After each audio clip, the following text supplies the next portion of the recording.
When it comes to building a sailboat in 2026, there is one decision that we need to make, that no matter what we decide, some of you are going to be happy and some of you are going to be completely unhappy. But no matter what, we need to make this decision. As you guys already know, for the past months we've been struggling and working really hard towards the goal of finishing the structure of our new 43-foot aluminum exploration sailboat. And now, in order to move forward, we need to make the decision on some of the equipment you're going to be using on the boat. And this week we're going to decide on a really important system, the propulsion system. Yeah, it seems simple to decide which propulsion system you want for your boat, but in reality nowadays it's really complex. There are so many different options. We could go fully diesel, we could go fully electric, we could go parallel hybrid, we could go series hybrid. There are tons of different ways we could do that. And on this video I'm gonna walk you through our decision and why we decide to go the way we decide. But before we do that, let's open this huge box. So yesterday was Friday and I came to work and it was a normal day. I work on the boat, Peter was here, everything was good. I went home, nothing different. And then Roberta asked me for a tool, so I need to walk to the workshop again and to find a tool for her. And once I open up the workshop... Surprise, surprise! He's also excited. And that's what I see. Look what we found there!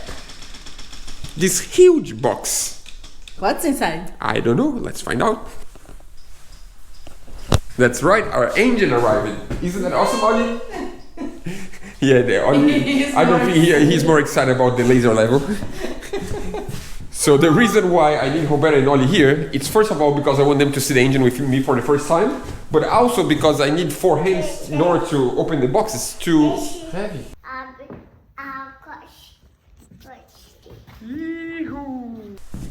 Are you ready? Before we open the big box and see the engine, I'm going to open up the small box because I'm curious. They sent us a gift box. Let's see what's inside. That's pretty awesome. Yeah. It's my birthday in 3 days, so thank you so much. I appreciate that. Awesome. He wants to go down the box by himself. Look at that. An adventure. So now I'm ready. Cheers. Yeah, the weirdest engine unbox ever. So now it's for real. Let's open this engine. We're just teasing you.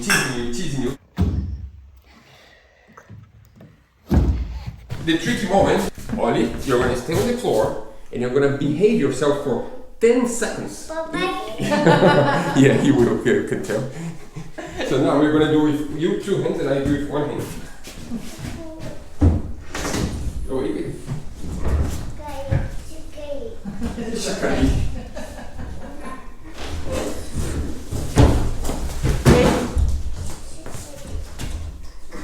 A little bit more. Without.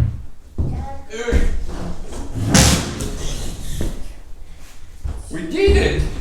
We have a new engine! Yay! Papai! Vamos ajudar a mamãe e o papai agora?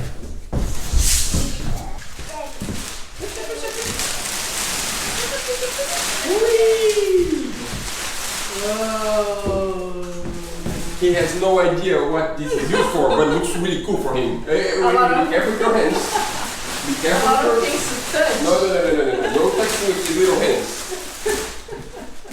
Now we're gonna learn how to do maintenance and you're gonna change oil, change filters. Okay? So now it's time to get a little bit more serious and explain everything about why we chose this engine. But for that, Roberta and Ollie, they're gonna go home because it's just impossible. As you can tell, it's just impossible to record with this little guy here. What do you want to do? This is going to stay. That's my thermal clock. I don't know how you call that, the thermometer. He wants to walk. Caminhar means walk in Portuguese. He wants to walk. But not here, buddy. Not here. Too many things to get hurt here. See you guys later. Bye. Bye-bye. Hope you enjoy your engine. Bye. Can't wait to. Bye. He said bye.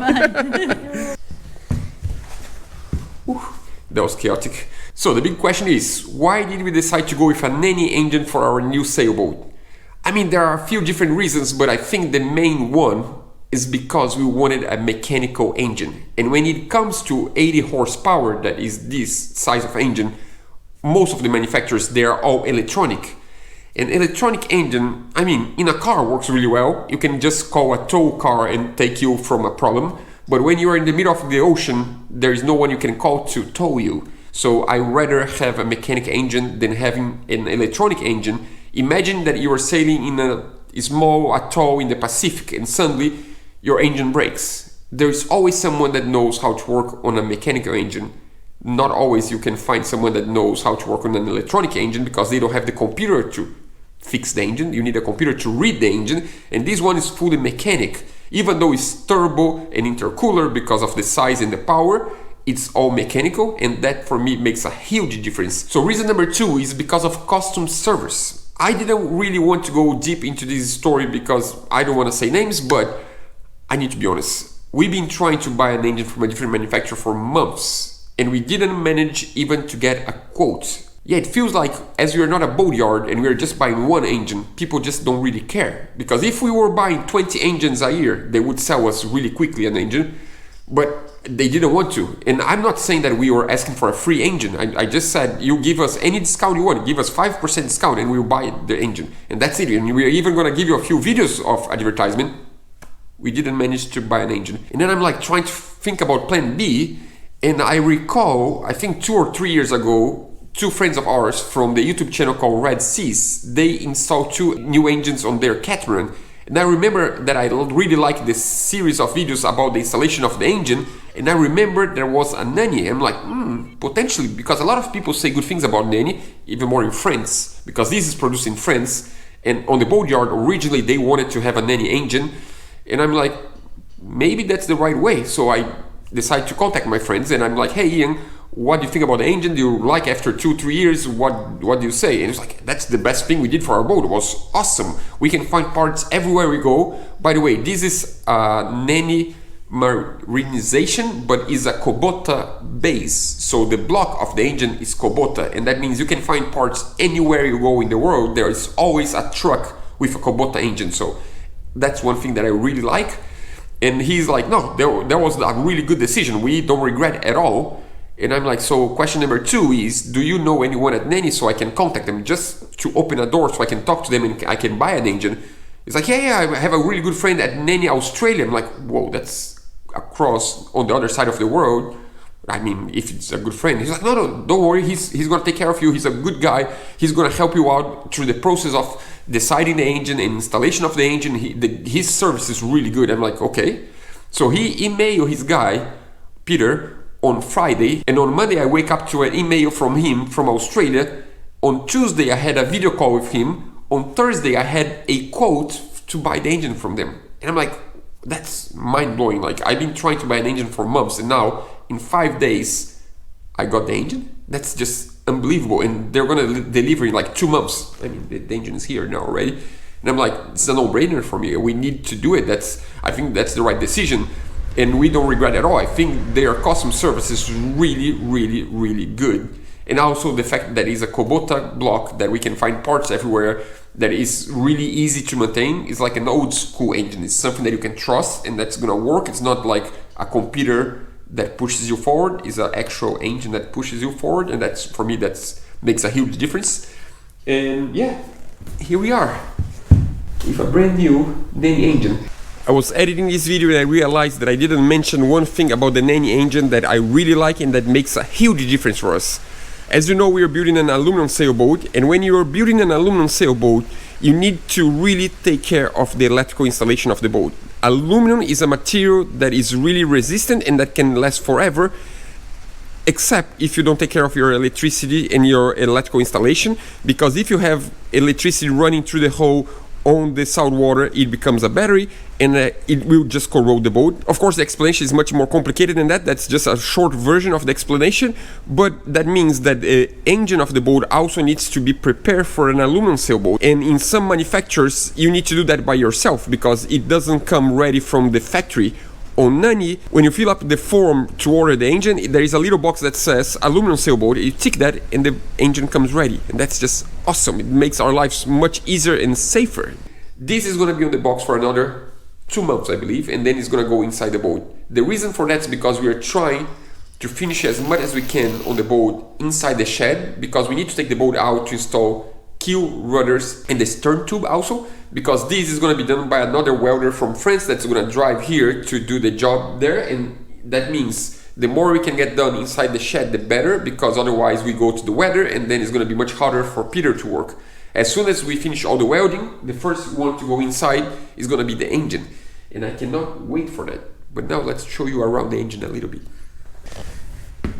So, simple things that I like about this engine. This is a tiny little detail, but for me it makes a total difference. This little pump. I don't know if you see there is a little pump here. And this is to drain the oil from the engine. On the old engine of our old boat, when we bought the boat, there was that, and I really like it, but then when we replaced the engine, there was not. So every time you need to take the oil out, you need a pump, you need this, you need that. Here is on the engine already. Also, it came already from the factory with a 12 volts, 120 amps alternator and a 24 volts, 75 amps Balmar alternator.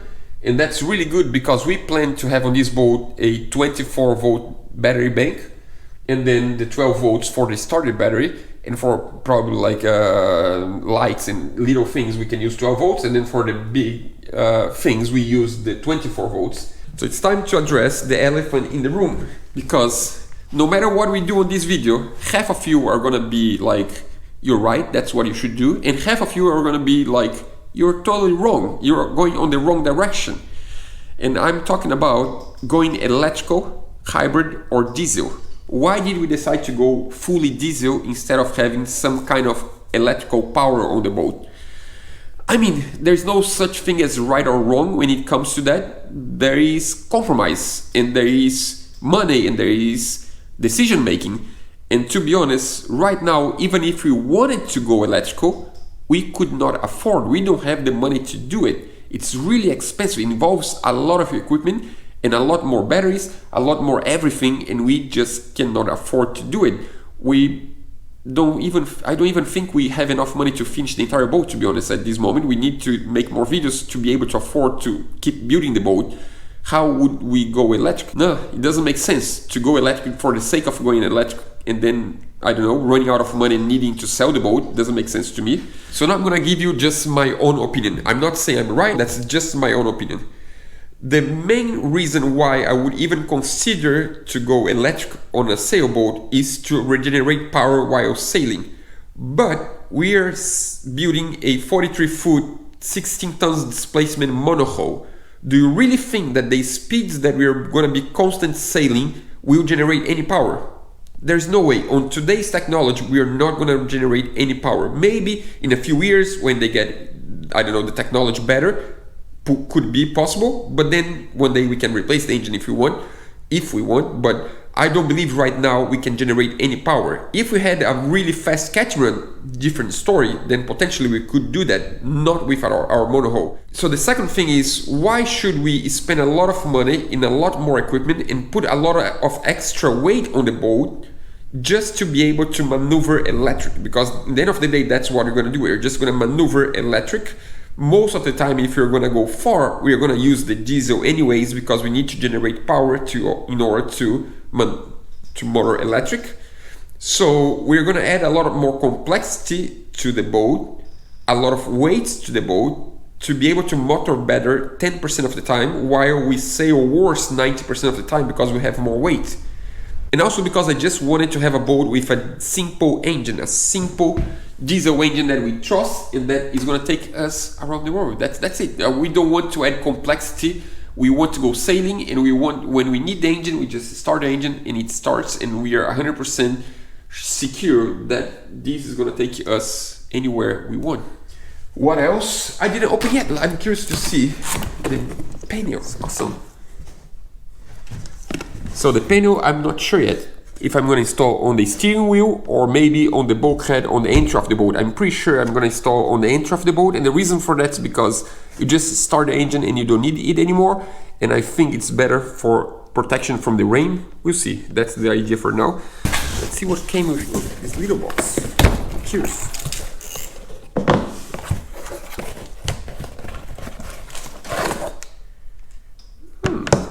I was about to say that I need to buy a regulator for the alternator, but I don't believe I do need one. So that's a 24 volts Balmer alternator regulator. That's pretty good. I didn't know what was going to come with. That's good news.